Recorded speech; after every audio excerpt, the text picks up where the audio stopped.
Hello there, my name is Martin Henley. This is the Effective Marketing Content Extravaganza. And if you've not been here before, you couldn't possibly know that I'm on a mission to give you everything you could possibly need to be more successful in your business, providing, of course, what you need to be more successful in your business is to know more about and be implementing more efficiently, more enthusiastically, and more effectively sales and marketing in your business. Because eventually, everything you need to be more successful in your business will be right here on this channel. And let's not pretend there's not already a lot here for you to get involved with.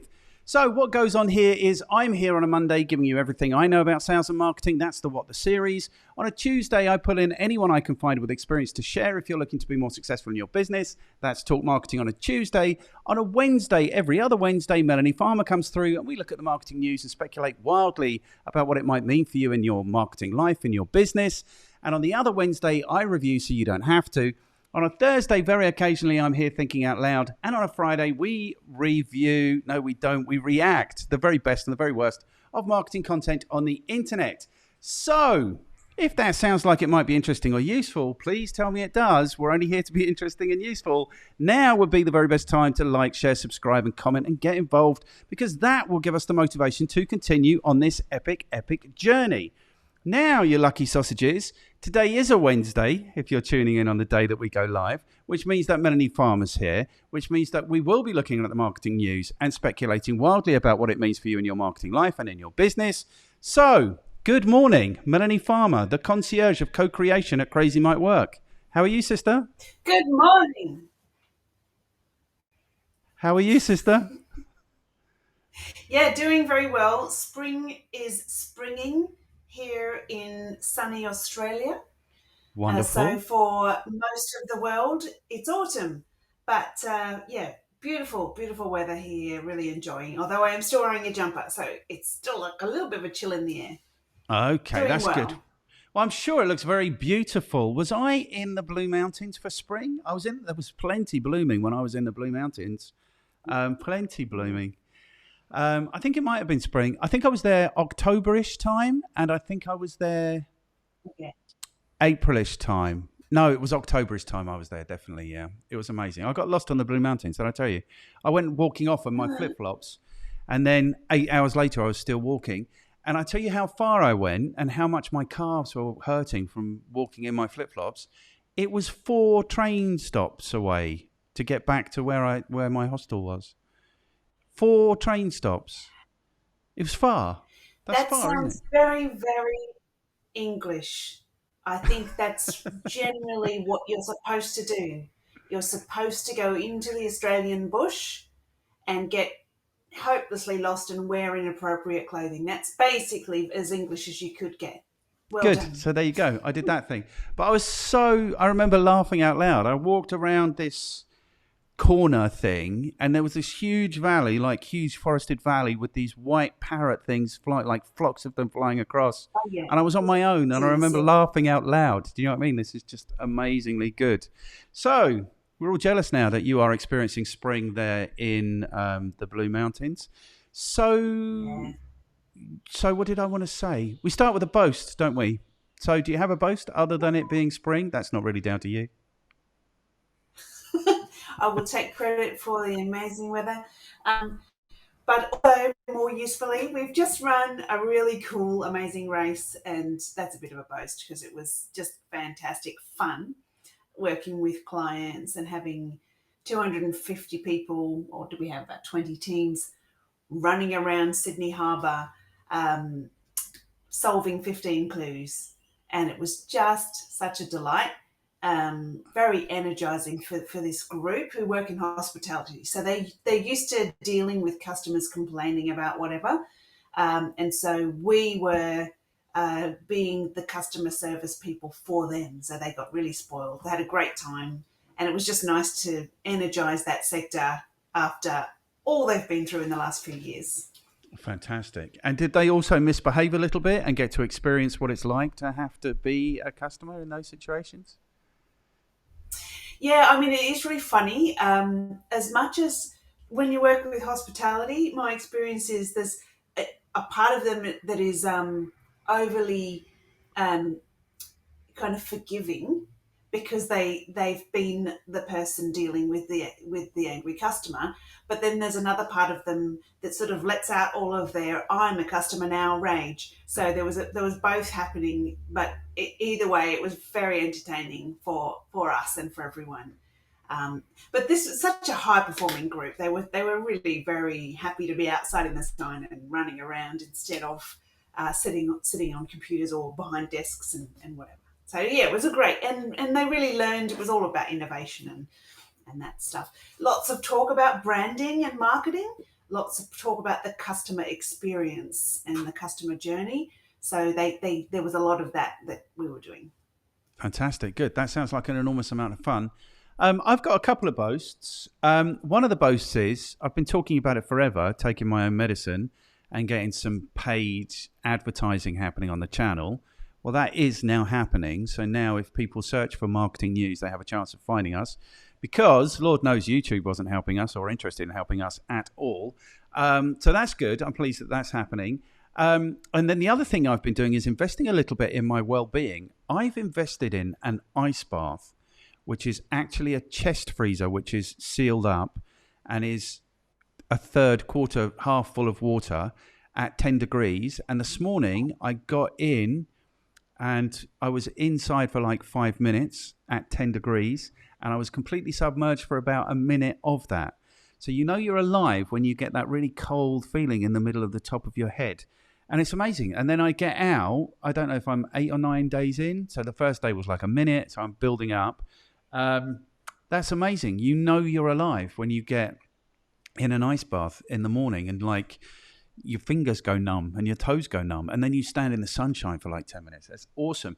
And I'm doing like a liver cleanse, and I'm doing all sorts of things to feel more healthy. Wow. This morning I had a salty water drink because apparently, like, when you hydrate in the morning, you need water, but you also need salt. You need to replace the salt, so it's much more effective hydration.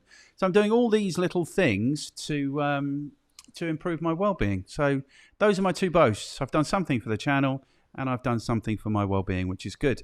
And I'm absolutely buzzing. Now, when I get out of this ice bath in the morning, I'm buzzing. It's insane. It's insane. Good. Anyway, so we're not here to... Better ideas. Everyone do it. 100%. Yeah, do that. Get yourself an ice bath. Like, do that. And I think they're available. They haven't been available before. I mean, I bought mine secondhand. It is just an old chest freezer, is what it is. They've sealed it up so the water doesn't leak out. It's not the most reliable. Like, some days it's 12 degrees, some days it's 10 degrees. Do you know what I mean? It's not the most reliable, but it's epic. Like, you get out, and I'm not even struggling to get in. Like, you think it would be really difficult to get in, but actually every morning I know before I get in that it's going to be good for me. I'm going to enjoy it. Okay, good. But we're not here to talk about ice baths or great races or paid advertising necessarily. It might come up. We're here to talk about the marketing news. So this is interesting because you're supposed to send me 3 links and you sent me 7 links this morning. So we'll see how that goes. So what's come up on your radar? What's caught your attention this week, Melanie Farmer? Right, I'm going to look off screen, but because I'm looking at my links that I sent you. Okay. Interesting that X, otherwise formerly known as Twitter,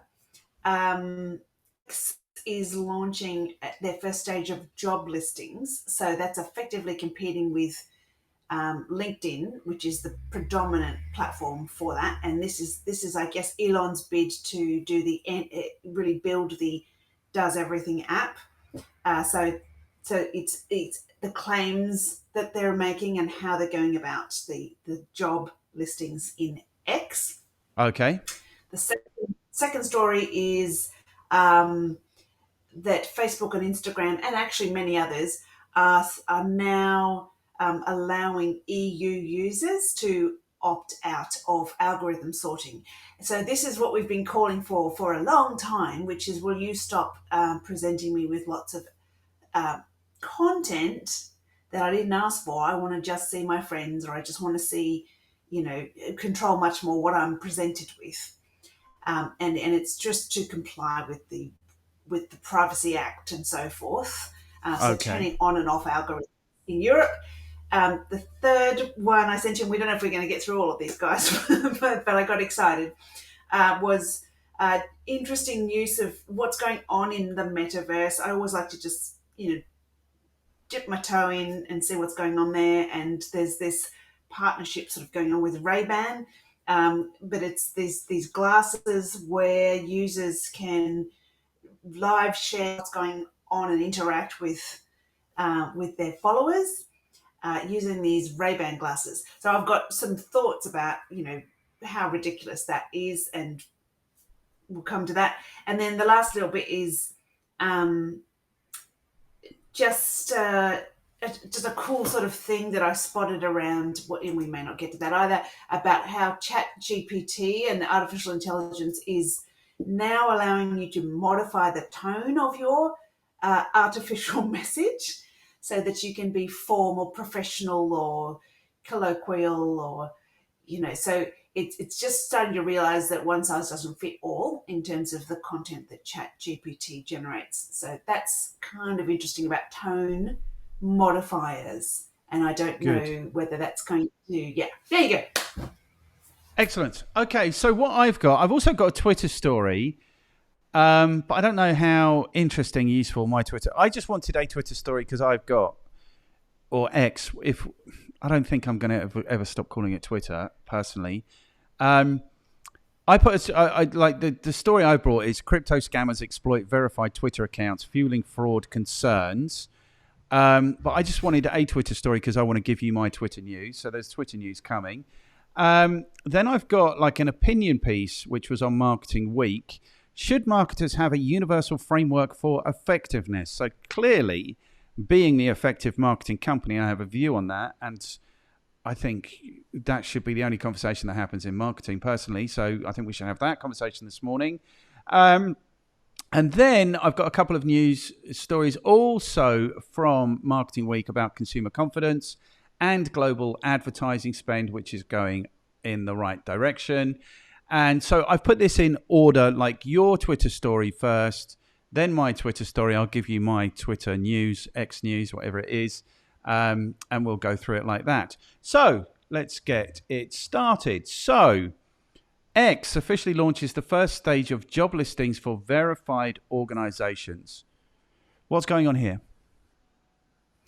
Yeah, well, look, it's in beta, but X is now entering where you can list jobs if you are a verified Twitter user. And to be verified, you're only now having to pay $1 a month, not $8 a month, which we know I get very animated by, but put that to one side. How much do you pay now? $1 a month to be certified. Right. With your little tick. Yeah. So there's some interesting things in here. Like, so this is the everything app plan for X. So Elon's really wanting this thing to do everything. And so ultimately transact money, dating, everything. He wants it all happening here. And so this is really a step in that direction, adding this new feature of being able to list your jobs at the company of, on Twitter.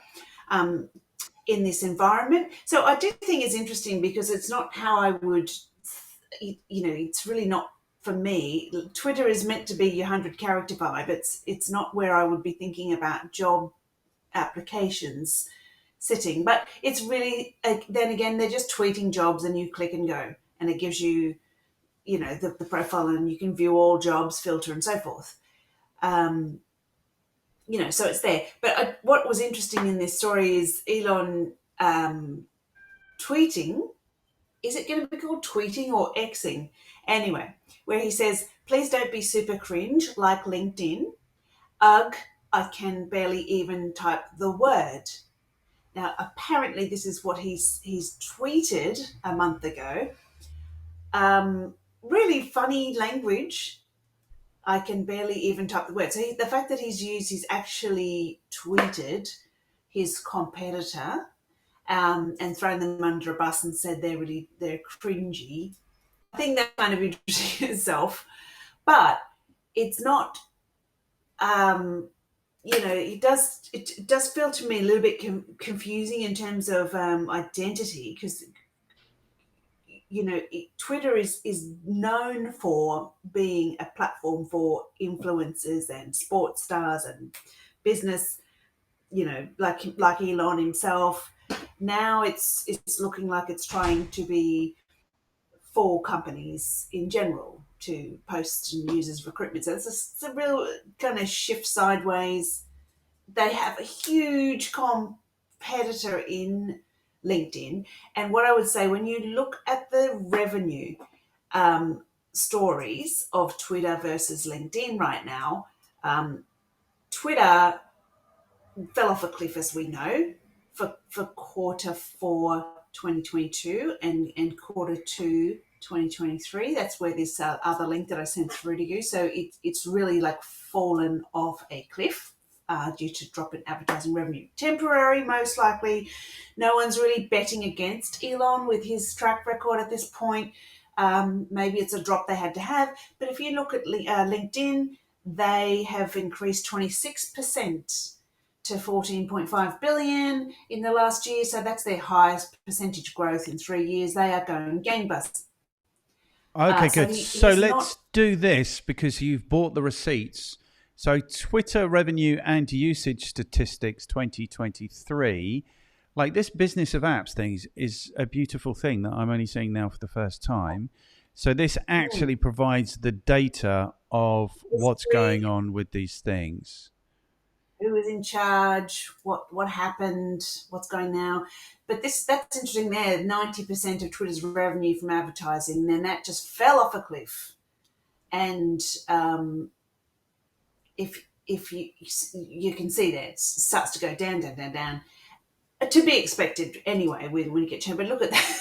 It really, there was a 50% of advertisers left. So that's a massive drop. But saying that, the number of staff dropped by something like, I don't know, was it 60%? A lot of staff were just like, stop and cut, restart again. But now they're adding features. So it's I think that's interesting that there's this sort of adding of features.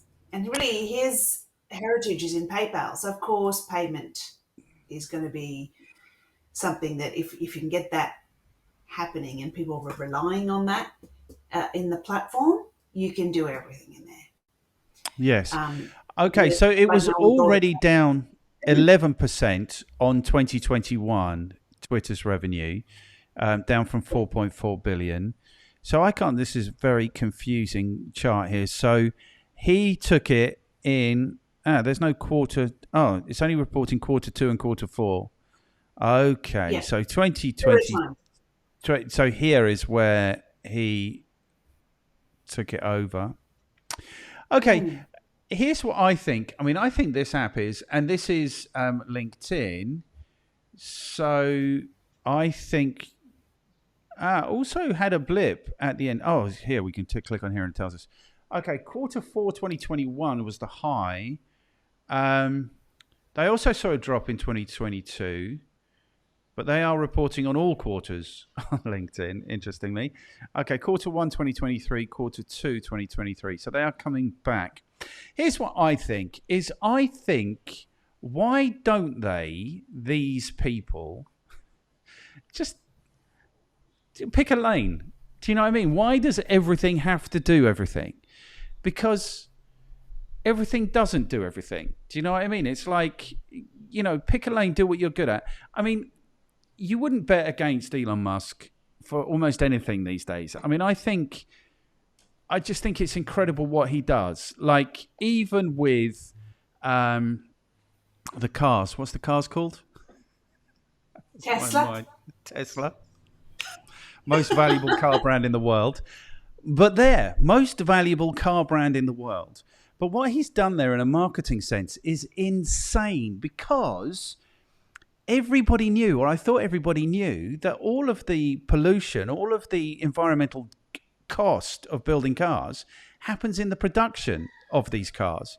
So the fact that he's convinced the world that they all need a new car, when everyone knows that's where the environmental cost is, because these are more environmentally friendly, when everybody really knows that power that's produced in power stations is no less, I mean, it's further away, but it's no less no cleaner than the stuff that comes out of cars as they're driving along. And also there's no availability for it, is what we're realizing now. So if they hit their targets with these electric power vehicles, we're all going to be sitting in these well, we're not, because we're going to be sitting in 15-minute cities, but we're all going to be sitting in these power-up stations for hours and hours and hours on end, because there isn't enough availability for everyone to get charged. So the fact that he's convinced everyone in the world that this is like the greatest thing, to the extent that Tesla is now the most valuable car brand in the world, more valuable than Mercedes or BMW or Ford or any of the Toyota, all of these huge brands, I think is astounding. So you wouldn't bet against Elon Musk. Recruitment's a huge market. Like LinkedIn make their money on recruitment. That's what they do. So it makes sense that he goes for this. To correct you, the verification for a business service, according to this article, is $1,000 a month. It's $1,000 a month. 1K. I beg your pardon. Yes. Yes. That's a big difference between $1, isn't it? Yeah, it's a bit of a difference. It's 1,000 times more. So which business is... Because this is the issue for me and Twitter from a marketing perspective, is it's never been a really good marketing tool.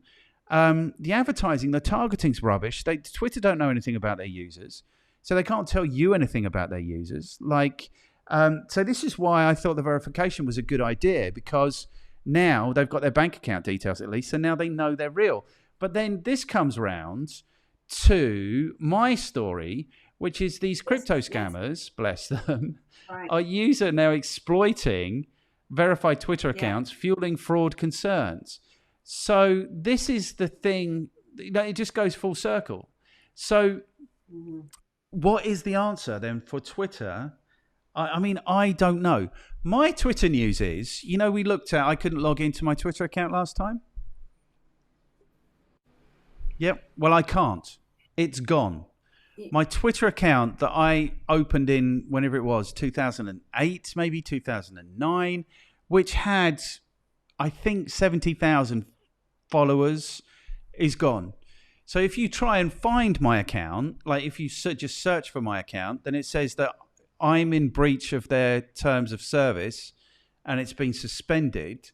So I'm not going to try and reinstate it. It's gone, and I don't care. Something else.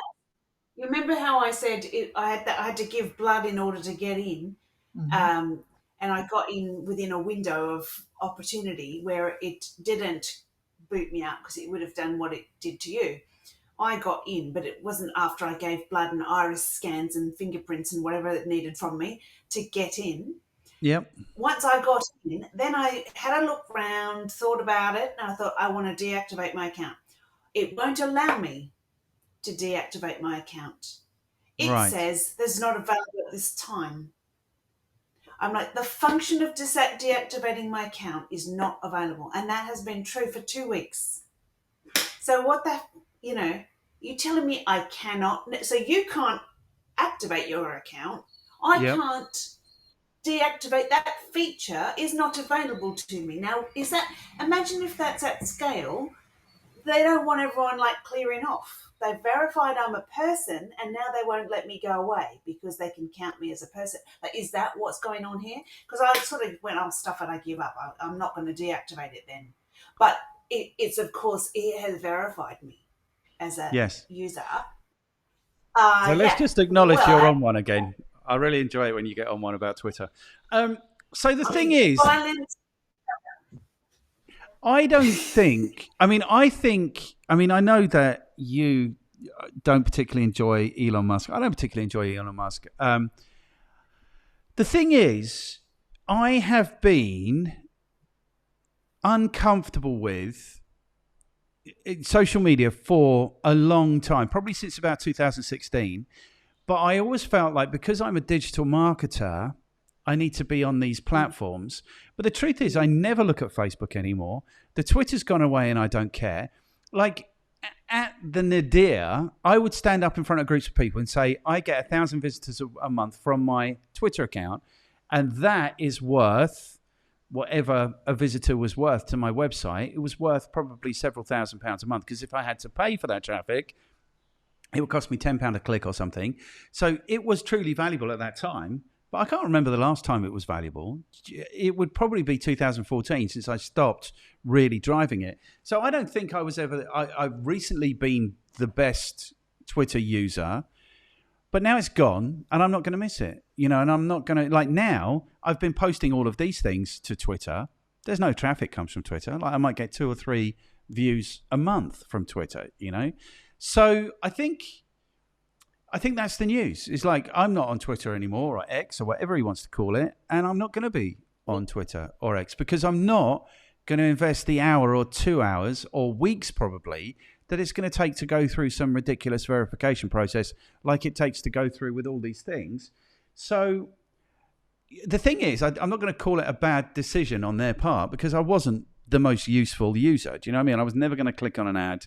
I was never really engaging in anything. I really was most recently, or only really ever, just posting stuff, So I think it's interesting. I think it's going to be interesting to see how it plays out and how it works for marketers, because it looks to me like they are busy cleaning up their audience, which is what they need to do. That's what you need to do if you're a media company, which they are. But it also looks to me like, maybe I didn't score on a thing, and so they've closed my account. So maybe that's fine. Maybe I am in breach somehow of their terms of service. I don't know. Certainly I've breached Twitter's terms of service sometime in the last 15 years. But yeah, so that 15-year investment has gone away, and I could not give a shit. That's my Twitter news.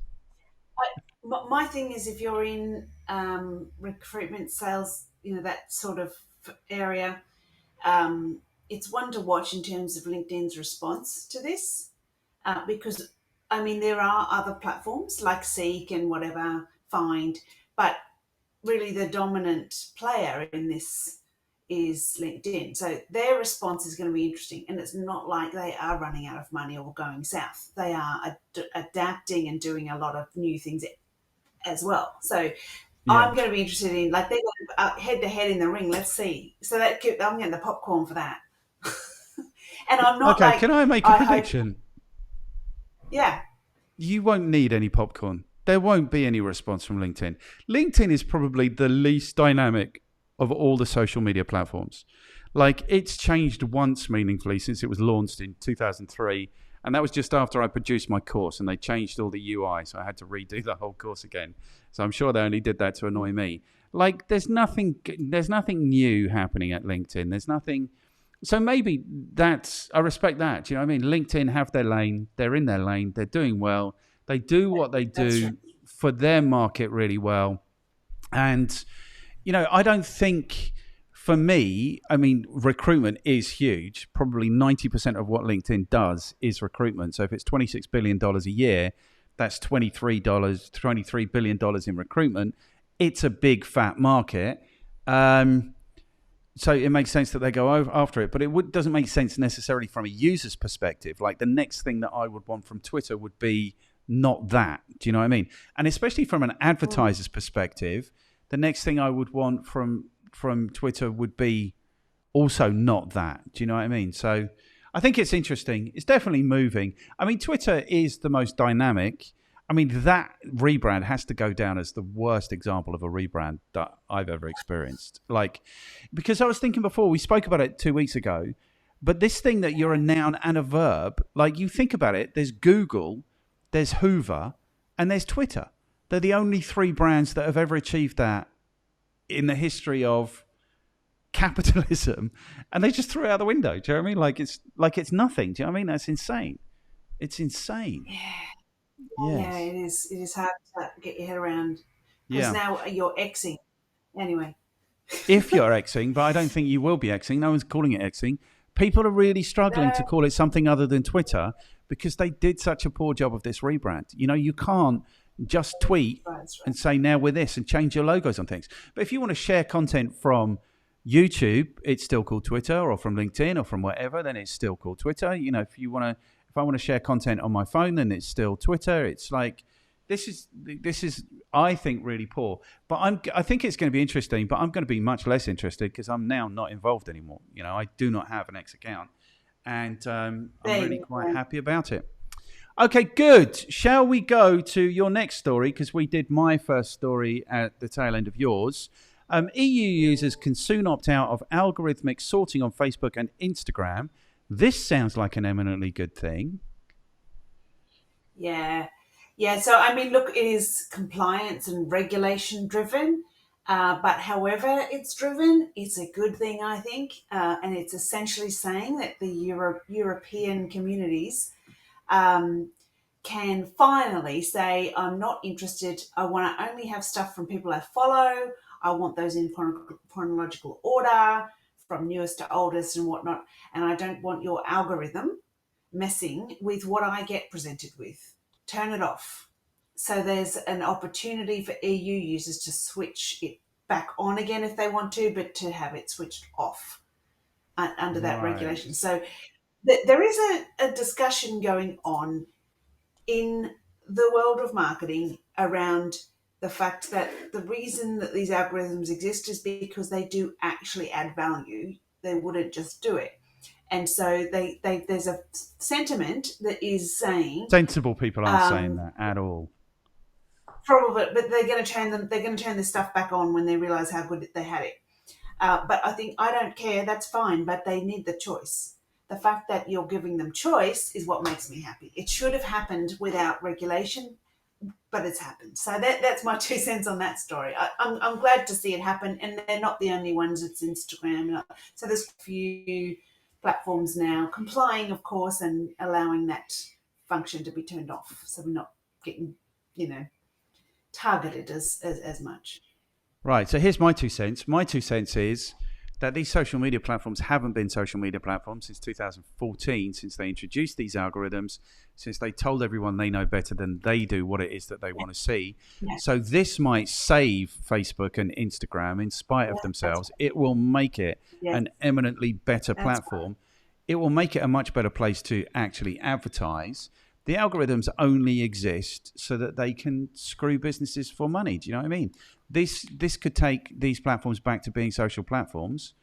My God, it might actually become useful again, but only for people in the European Union, unfortunately. Yeah, I mean, I feel like it'll be interesting to see if that all plays out and that these platforms say, you know what, we should actually roll this out globally. I would love to see that they just did that anyway and allowed me here in Australia to turn off these algorithms because they are not helping me. I get annoyed by all of that. But good. Thank goodness for Europe. I love it. I love that there's enough grit in that geographic area that there's unity around this. And it is fantastic. It's going to, I think, make such a difference, as you say, and probably re-engage people because they won't be looking at a pile of ads about what nobody of interest is doing nowhere interesting. They'll still see the ads, but this is what it needs to be, is stories and reels only from people they follow, ranked in chronological order, newest to oldest. This is when Facebook was brilliant.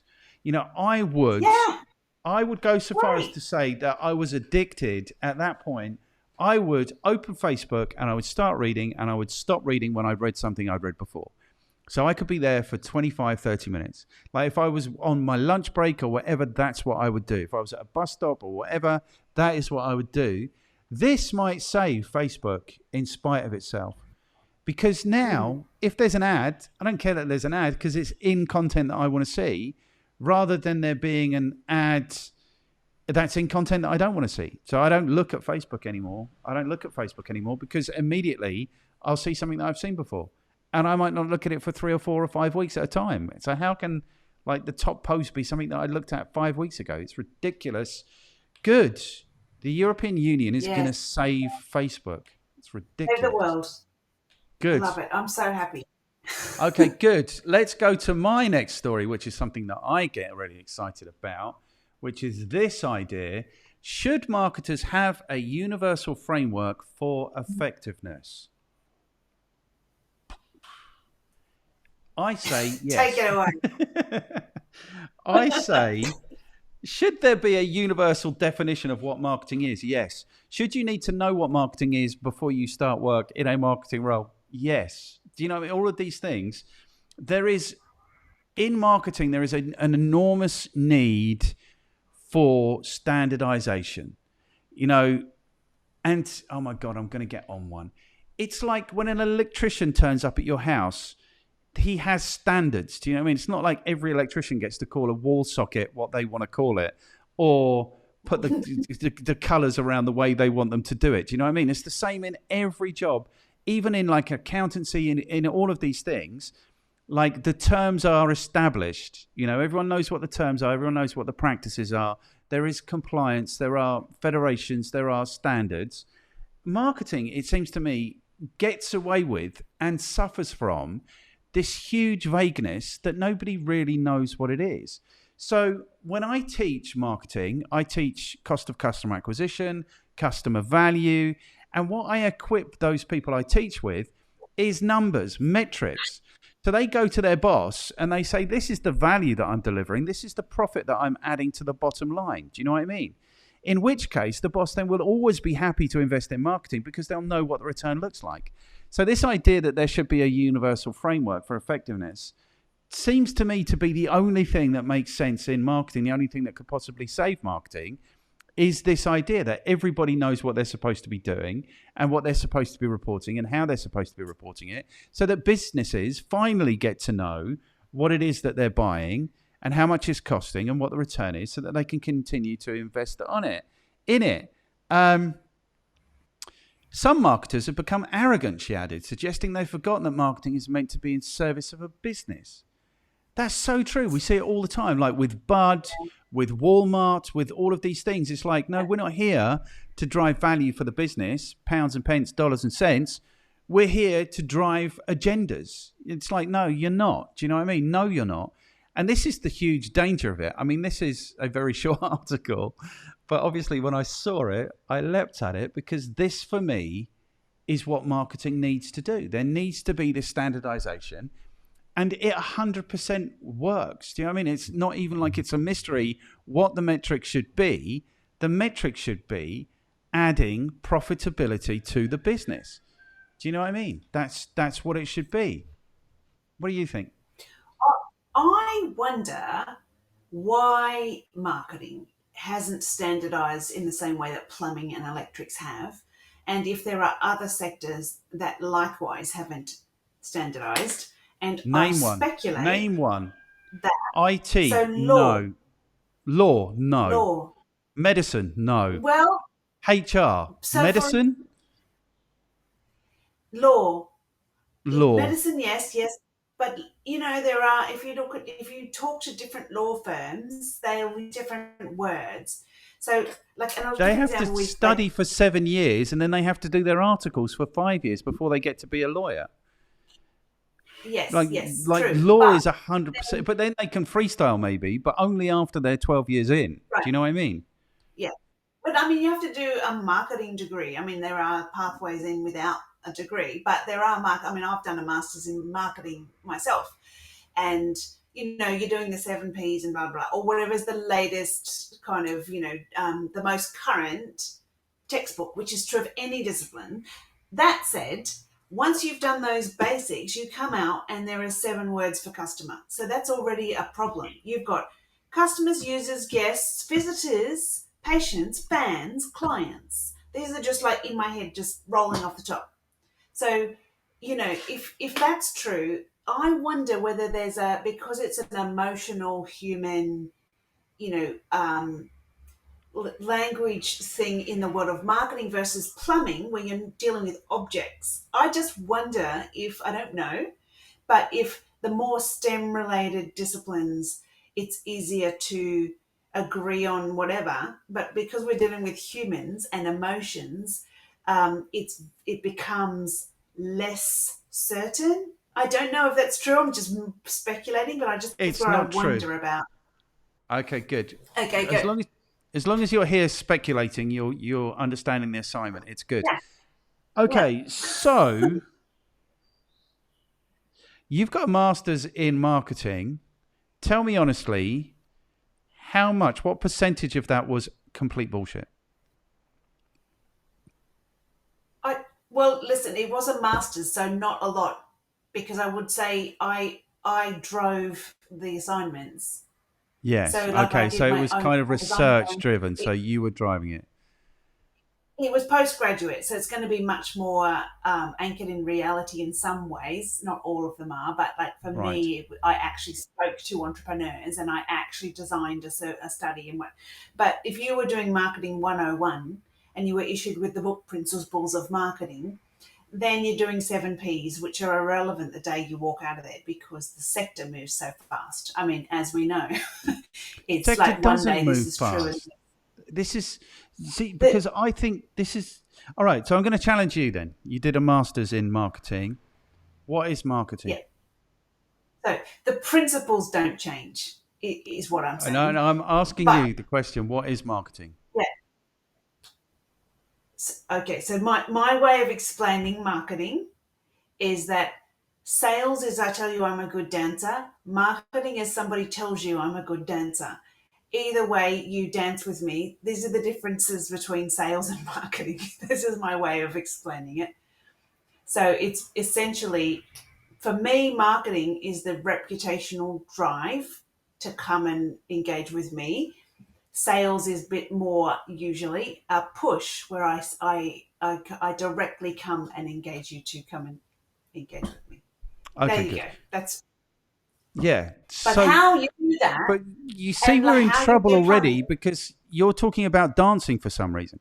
If I ask you, and you yes, don't have a master's in plumbing, you don't have a master's in electrical services or legal services or any of these things, if I asked you to define any of these things, you would give me a definition like it's a word. Do you know what I mean? Whereas marketing it's like, now I have to find a way to explain it to you. So this is the issue, is that there's not even a standard.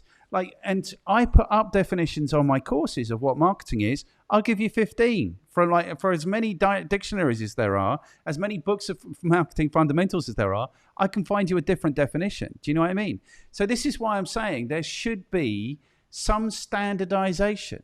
So my definition is marketing is a doing word. It's the investment you make in time, energy, and money to find, win, and keep customers profitably. That's what marketing is. So if you're doing that, finding, winning, keeping customers profitably, then you are doing some element of marketing. And in fact, sales is included in that because the winning may sometimes involve some sales, although sometimes it doesn't. Sometimes you get to the front of the queue in McDonald's, you just buy the shit they want to sell you, or you go to a website and you buy it. That's what marketing is. And then from there, you've got your universal framework for effectiveness. So if you are finding, winning, and keeping customers profitably, you're doing good sales and marketing. Do you know what I mean? And if you actually break it down, say this is what it used to cost us to have a customer, and this is what it costs us now, and it's less, then you're winning at marketing and sales.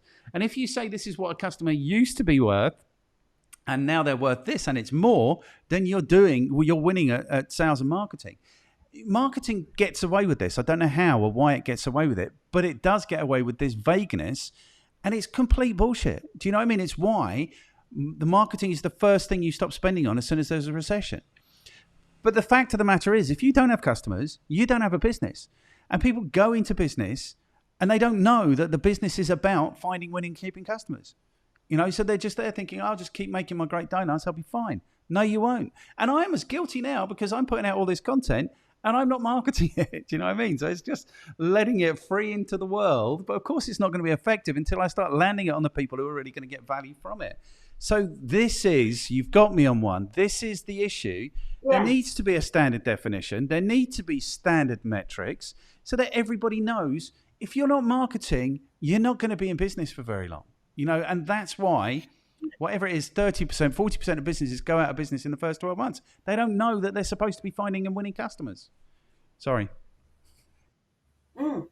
Well, I mean, I have to say, so my master's was in marketing innovation, and how that's measured is very, very different to because that's the create the future part of a business, whereas marketing would be, 50% should be managing the present, and then you've got, let's say, 25% or 30% the adjacent, and then you've got 20 to 25% create the future. So I was doing, my master's was in marketing, the 25% create the future. So it was very niche, like looking at new products. So how you, but I mean, that being said, so I think there's a lot of nuance with what success looks like. And I think that actually having a universal framework, where you understand how, like, so you don't want 100% of your revenue when you're Nike to come from brand new inventions. That would be unlikely and not a great, like, it's better that you've got, let's say, half of your revenue coming from the present, maybe 30% from adjacent, what's coming next, the newish, and then 20% totally the future, so that you're constantly creating new categories, blah, blah, blah. So I think the conversation needs to be about what does success look like, and what is sustainable growth? What are we measuring? What's the realistic and sensible thing? But, and this is my argument, is there's nuance, but there shouldn't be. We know what success looks like. It doesn't look like convincing. What success looks like is profitability, pounds and pence, dollars and cents. Do you know what I mean? That's what success looks like. How does it look in marketing? Is when you reduce your marketing spend and you increase your income, then you're adding to the bottom line. Do you know what I mean? There's no vagueness in this.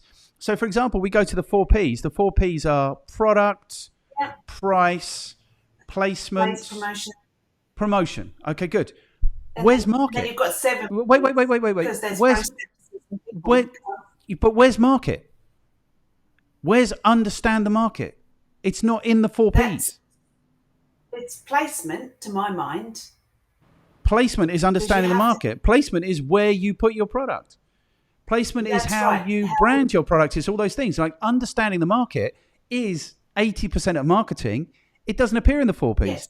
And you could argue it's in the 7 Ps if you think people is market. But marketing is understanding the market. Do you know what I mean? It's like delivering value to the market and extracting value from the market. That's what marketing is. It's not in the 4 Ps. It's arguably not in the 7 Ps. So the thing is, this is what I'm saying, is all of this vagueness doesn't serve marketing. It doesn't serve businesses. It doesn't serve anyone. Businesses are going out of market, out of business today. 100% businesses are going out of business today because they don't understand that they need to be marketing their business. They don't understand that they need to be selling their business. So 100% this needs to be formalized. I don't know how on earth it could possibly happen. I'm carrying the bat for it. The person I stole it from is carrying the bat for it. But for some reason, marketing people just think that they like this vagueness. It's ridiculous. And the other thing I want to say about the 4 Ps, price, product, promotion, and placement. Nobody lets their marketing people anywhere near their products. Product development doesn't happen in marketing. It should, because they're supposed to be understanding the market. And nobody lets their marketing people anywhere near the price. Because, are you insane? Let the marketing people, those idiots, we don't even know what they do. Do you know what I mean? So of the 4 Ps that are supposed to be marketing, 2 of them, marketing people never get anywhere near. And then, so now you're marketing products, placing products, positioning products, and you don't even know if there's a market for it. Okay, we could talk about this all day. I think we've spoken about it enough, unless there's something that you want to say. I agree with that. But I do agree with all of that. I agree with that. What I would say is I think it's a mistake to say we're going super well in all measures when we haven't considered the complexity of, like, so for example, General Motors doing great and then they fell off a cliff. And so what they didn't do was innovate. So, I mean, this is my background, whole innovation's on my whole thing. That you have to have some of your revenue coming from innovation, new products, new services. If all of your revenue is coming from, onion cutting, and then an onion cutting machine comes along, you're out of business overnight. So you need to be thinking about, how am I going to automate, make this better, easier, faster, and add value continually. And that's absolutely fine. I'm with you. That's part of marketing. That's the product. But that comes from understanding the market. Yes. Do you know what I mean? So if you're doing Yes, innovation sure. without understanding the market, which is what 99.9% of businesses do, you're an idiot. Do you know what I mean? You're just coming up with good ideas. It's not a good idea until someone buys it. Yes. We're on the same page. So there's good and bad, and a universal framework would sort this out. It would Good. have to be I'd the love to right see universal framework. Do you know what I mean? It would have to be the right universal I agree. framework. But Yes, I'll bet they didn't even speak absolutely. about that. Like, oh my God. No, they didn't. They didn't know. They were like, there needs to be, and it was like, okay, we'll go to church and pray. Yes. And then Or the universal framework should be marketers get to go for lunches at least 2 times a week.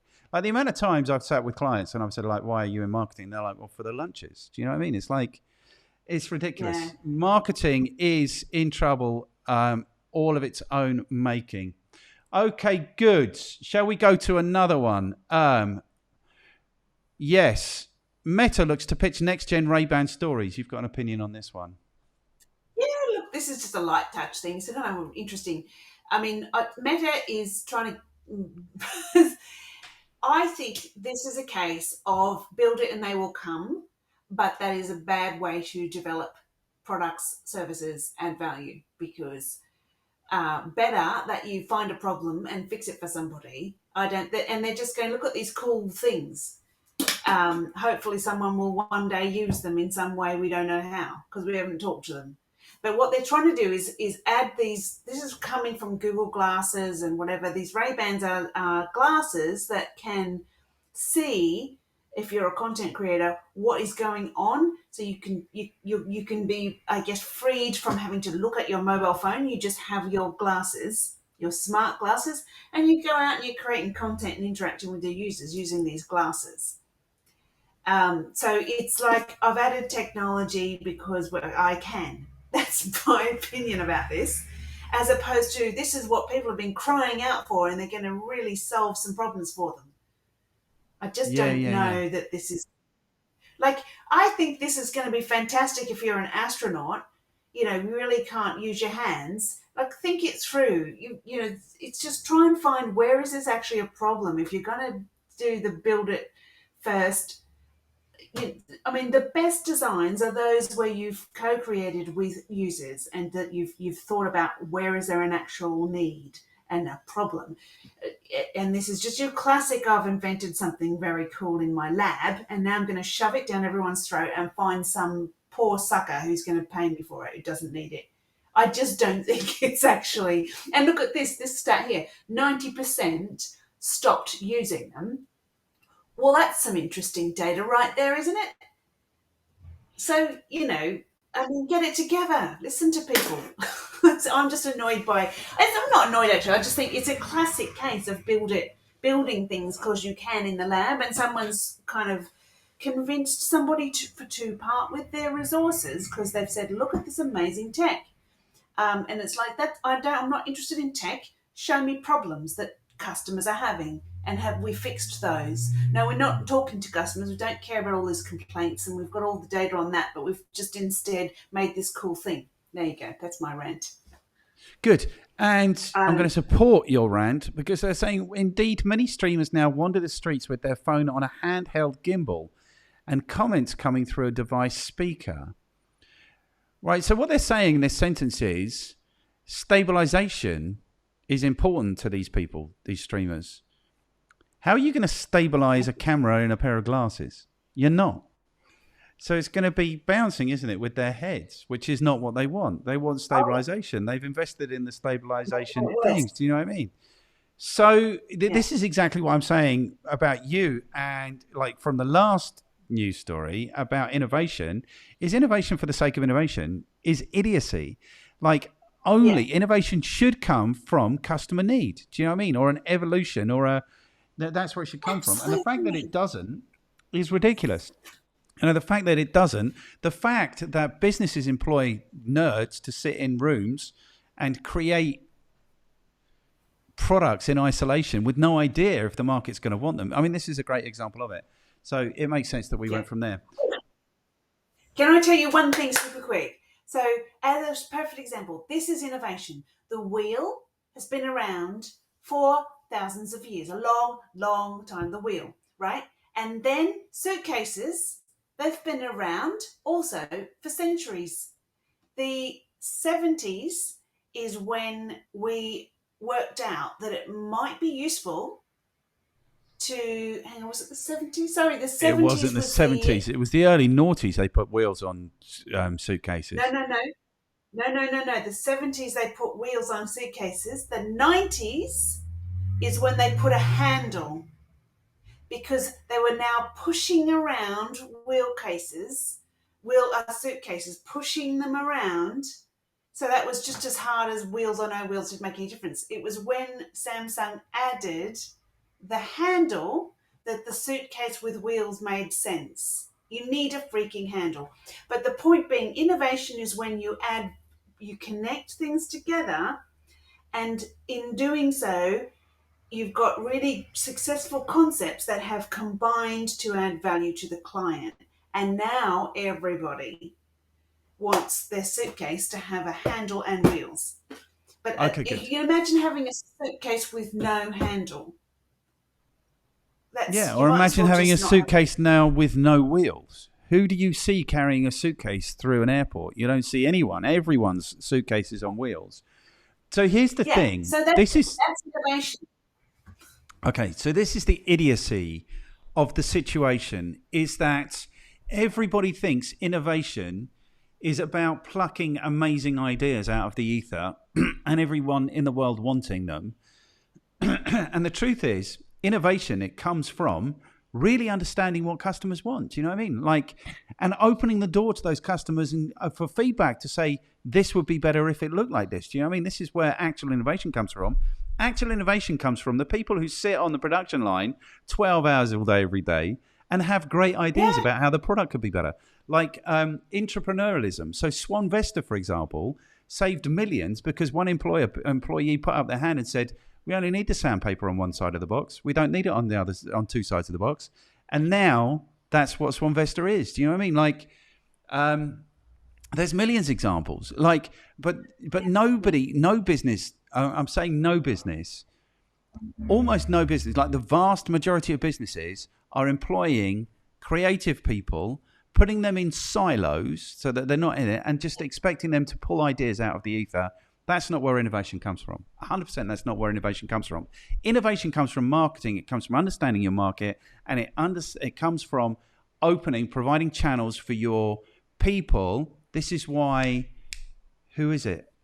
Is it IBM or is it Hewlett-Packard are the most innovative in the world, because they put structures where they create platforms where the people working on their business, the people engaging with their customers, have channels to actually go to the creators and say, this would be a good product. Okay, good.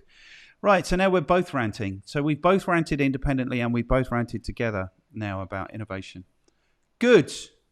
Should we do some marketing with the next story? Yeah. Okay, so marketing for me, it's not in the 4 Ps, but it should be. Marketing for me should be about understanding your market. So Marketing Week understand this, and they're giving us some insight into what's going on with the market. So what this is a report on the state of the market, which appears to be that consumer confidence is regaining momentum, which is good news. Because consumers need to have confidence. So what they're saying, dropping core inflation coupled with higher interest rates and rising average weekly earnings all contributed to a 5-point rise in GfK's consumer confidence barometer this month, which tracks consumer sentiment. Although the headline figure remains firmly in negative territory at minus 25, it is a marked improvement on this time last year when the overall index score was 44. All 5 measures that make up the score increased this month, with the greatest increase being recorded in the major purchase index, which indicates how likely consumers are to buy big ticket items. This increased by 8 points to minus 24, up from minus 38 in August 2022. So this is, for me, what marketing is.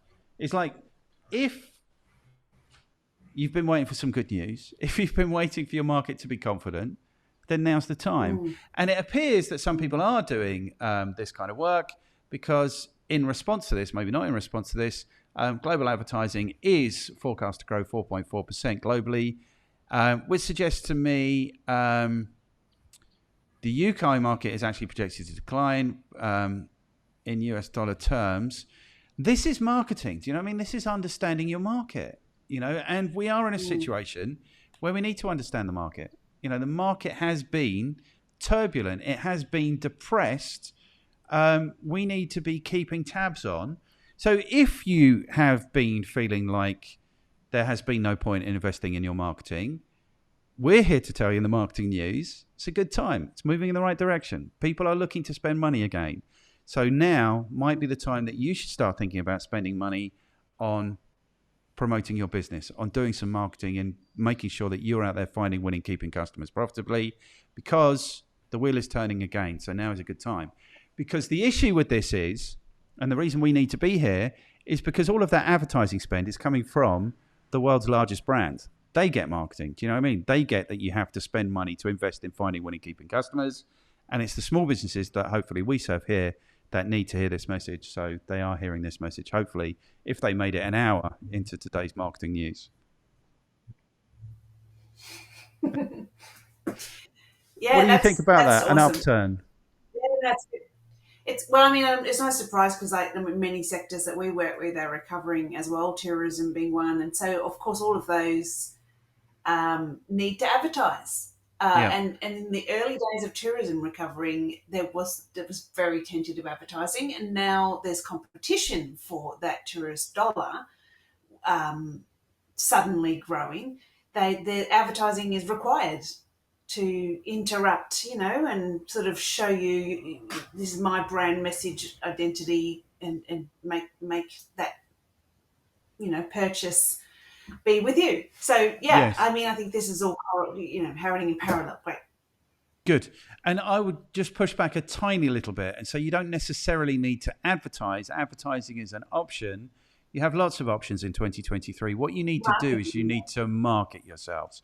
You need to be understanding your market, and you need to know that you need to be finding and winning and keeping customers profitably. And there are myriad ways of doing that without necessarily having to advertise, because the advertising platforms, they're also crooks. I will say as well, small businesses in particular, advertising is the most expensive way to acquire a customer. 100%. You're way better doing some PR work or direct sales, or many other ways to do word of mouth, referrals, all of these good things. Yes. Get yourself a blog, get yourself a podcast, events, podcasts, networking. There's dozens and dozens of ways to do this without giving your money to Elon Musk or Mark Zuckerberg or the people at Google. Lots of ways. Although, interestingly, I am now giving some money to the people at Google, and I'm seeing the green shoots of success, growth, something. Thanks, Google. Thank you, Google, for that. Okay, good. Do we want to do your last story? We are so close to the end. Do we want to do it? It's the one about ChatGPT. Yeah, it's kind of cool. It's super quick. It's there's just an infographic there, and it's the natural evolution of artificial intelligence, where there's been criticism that it's identifiable and obviously a bot, etc. So this is an idea that how to modify and change your tone with AI generated content. There you go. And so if you scroll down, there's a kind of a graph which says, this is all the different tones. And, to be honest, even if you just didn't take it for artificial intelligence, I think it's really important to know yourself, identify yourself in the tone combo, that first column. Which one of these are you? And importantly, which one of these are you not? So if you are confused with your brand identity, then this is a nice cheat sheet to say, I'm casual and funny, or I'm an authoritative expert. And, pick your poison and stick with it. So it gives you basically examples. And so, it's a cheat sheet for strengthening your brand and your identity. And it's a nice thing if you had a newbie joining your organization and you said to them, we are humorous and informal, for example, and here's a infographic that you should look at so that you know what we are not and what we are. And we're in row 3 or whatever we are. Yes. It's a nice way to sort of strengthen, I guess, create clarity about what your brand tone is like. I like it. Yeah, I like it as well. And the thing is, I think your business should have a tone. I think like Oh if yeah. it should have a voice and it should Who have a are we? tone. It should have something to say. Do you know what I mean? It's like you should be. Yeah, I like it. I like it a lot. And the thing is, I've spoken for 15 years to people about what is the tone of your business. I've never seen it laid out like this. This would have been really useful Nice, huh? 15 years ago. Yeah, it's really nice. Yeah, it's really, really nice. Yeah. Good. Urgent Well, and I think the persuasive. thing is, High sense of urgency and importance, yet persuasive and convincing. Good. I yeah. So mean, I wonder you what. could step in and out. Yeah, depending on what you're trying to do, what your message, you can sort of use more than one of these. But I feel like it's a good conversation if you know nothing about branding, because if you've got three people writing your content at different times, your brand can be very confusing to the consumer straight out of the gate. So it's a nice thing to think, well, who are we? Are we friendly or are we not? So, I mean, I had a lot of branding conversations with startups in my work in the UK. So, sort of identifying who are you. Yes. Um, and this would have been great to just say, look, pick your favourite. If you had to rule out three, what would you rule out? Okay, now another three, and you'll get down to two or three, and that tells you, oh, we're not humorous, we're a scientific, medical, whatever. Okay, well, you need to be authoritative and expert. What does that sound like? Here's an example. Off you go. Right. It Good. just helps you to kind of have some guidance. Yeah. 100%. So the reason I'm laughing is because I lost, I don't know if this is still true, but for a period of time it was true that the average lifespan of a digital marketing agency customer relationship is 3 months in London. This is the statistic. This is going back to what we're saying about how bad marketing is. I lost my customer, my last digital marketing customer of 15 years for precisely this reason, because we hadn't established in 15 years the tone of the business. So basically, I got an email over Christmas. It happens over Christmas because they got too much time on their hands. He starts looking at the blog. And so apparently our tone that we had been producing content on the blog was too blokey and informal. I see that blokey isn't actually a tone in the tone combo here. And they didn't like it. So I got a message saying, what is this bollocks on our website, basically. And then, that obviously wasn't the way to have that conversation. I think this is really useful and valuable. I think your business should have a voice as part of your marketing. Like, you should be expert on understanding what your marketing is. You should have a tone that goes along with that voice. And that will empower you, I think, to be doing some really good marketing. That's what I think. Good, great. I'm glad we Yeah, and took I the would time say to take this in. take the example column with a grain of salt, because you don't want to turn out super vanilla. So, for example, what is it there? Professional and trustworthy. The example is, our team has a proven track record of delivering exceptional results for our clients. Now, you could be a plumber. You could be, no one knows, no one cares. That's very, very, very vanilla. So I would much prefer, like, there are ways to be serious and professional and whatnot without being completely boring. I mean, they're giving you an example, but I would say there are other words in the English language. So, and these Yes, are just kind of like it's a bit like if someone said name a tool and you said hammer. Well, there are many other tools. Don't feel yes. like you can only say hammer. Yeah, like this, act fast and don't miss out under urgent and persuasive. That is true. It is an example, but there are other words in the English language that would also, it's just giving you, like, the top level so you can get your head around it. Yes. And this is, I mean, very top level. Like, so saying as Yeah, leaders in the field does not make you right. authoritative and informative. Do you know what I mean? And the thing is, now I'm thinking about my tone. So let's play this game. What is the tone then of Crazy Might Work? Well, this is interesting because we had this conversation as a company about that we're crazy, like we humorous, funny, quirky. So Yeah, our stories, our examples, everything we do should be not the obvious, right. non-obvious, and that's where innovation is often found. We're an innovation agency, so non-obvious. So we did change a lot of our articles. Our articles now are a little bit more. Um, Not what you would expect, much more directly talking to the person than talking third person. So we've Okay. changed So our personal, personable. Yeah, like we would say with our leadership article, for example, instead of saying, you know, people, don't take the time to develop their own customized leadership capability framework. We would say, you are lazy and you are failing, and this is how, and this is what you should do about it. So it's a little bit more in your face, but it's Good. also a bit funnier. It's a bit more like you read a book, got excited, and now you're running your own internal dictatorship. So as a reader, that's funny, we hope. But it's not for Yes. everyone, but it's definitely got a personality. It's not saying, be mindful that not everyone agrees with you, which is what someone else would write. So what we would write is, you have read a book and you're running a dictatorship, and this is a fail. And what you should do is this. So we've had some really So good good. feedback from that. Yeah. So I think Yes. that's for us. We were not doing well. We were getting all very sciencey, and we love the science. That really something that we love is evidence based, but we were losing the quirky because we were getting very academic with things, and we're like, we have to also be weird. Yes. Like not weird, but like fun, playful, silly, a bit, easy to read, humorous. And so that's what happened with our articles. They've shifted.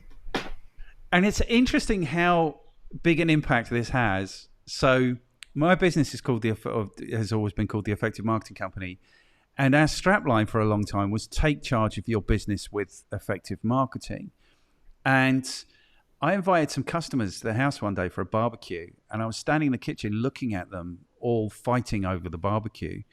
And what I'd realized is because I'd led with that take charge thing, I'd attracted a load of control freaks. And it was like playing That's so out in my interesting. garden. Do you know what I mean? It's like everyone's like this.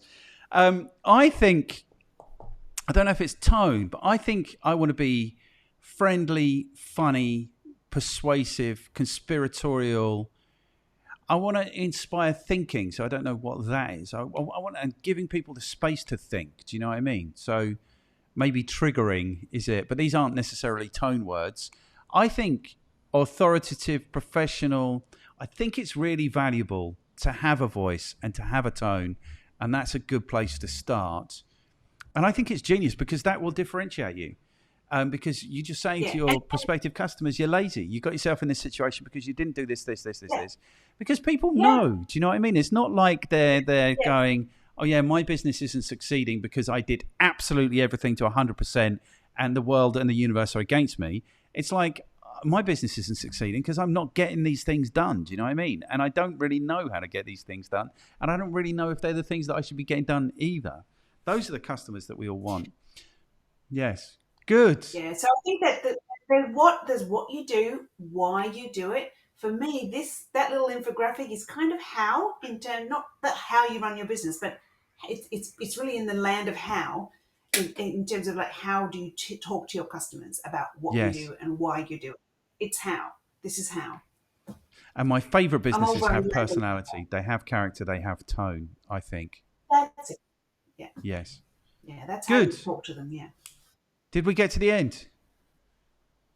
Well, I mean, Elon tweeted, "Don't be cringy like LinkedIn." So he's using the word cringe. I mean, I don't know what that tells you about where he would land in terms of branding, but yeah, I think we did. We're done. We're at the end. Okay, good. I think the thing about Elon Musk is he is the master of his tone. He knows, and maybe it's just because it's exactly the way that he wants to be. Do you know what I mean? Or just exactly the way that he is.